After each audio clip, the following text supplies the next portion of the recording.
What a nice day in Detroit. Oh, Susie, look at this weird little lump on this plant. That looks odd.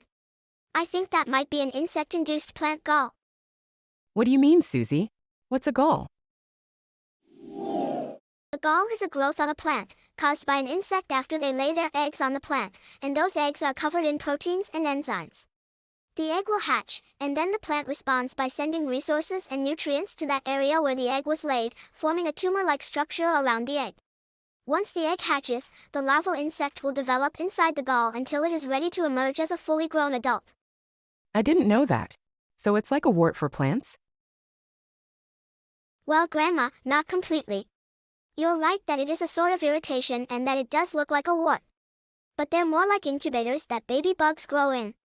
These funky features can sometimes stunt the growth of a plant, but they are beneficial to the insects hatching inside of them. You remember when we learned about VOCs from the CLEAR research team, right? I think so. VOCs are those harmful chemicals that can be found in air and groundwater, right? Exactly. Oh, of course, I remember learning all about that.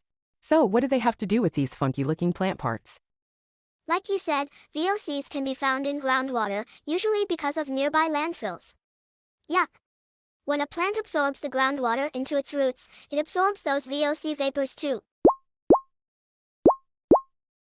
I see. Does that mean that researchers track VOCs in the plant's roots after they've been uprooted? Actually, no. The roots do hold a lot of those VOC vapors, but because plant roots absorb VOCs through water, those vapors end up in plant tissue as well. Like in leaves, stems, or these little galls. Galls are super duper helpful.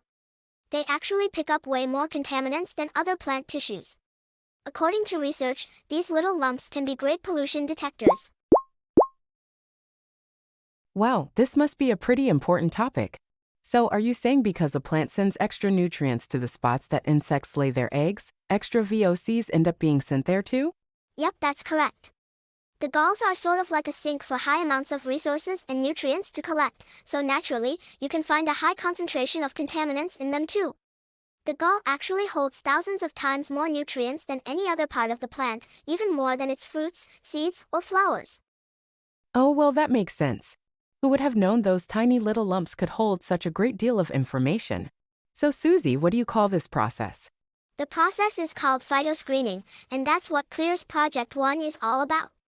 They're trying to detect underground VOCs through above-ground plant tissues to identify VOC hotspots in Detroit. Project 1 is currently sampling galls for common toxins. Soon, they hope to learn more about plant growth and phytoscreening to collect more accurate data of Detroit's environmental pollution.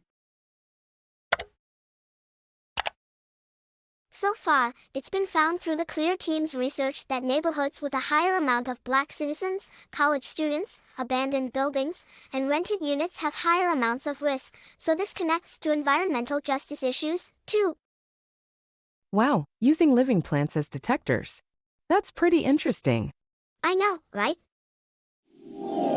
Project 1 researchers want to detect VOCs on a neighborhood basis with the help of galls. This will help with cleanup efforts and prevent further intrusion into the basements of homes and buildings, as well as our bodies. Well, it sounds like an innovative and cost-efficient method. I think that can do a lot to help with the health of Detroit's people. Thank you for keeping me up to date, Susie. You're welcome, Grandma. It's great that we can use natural data to improve Detroit's public health.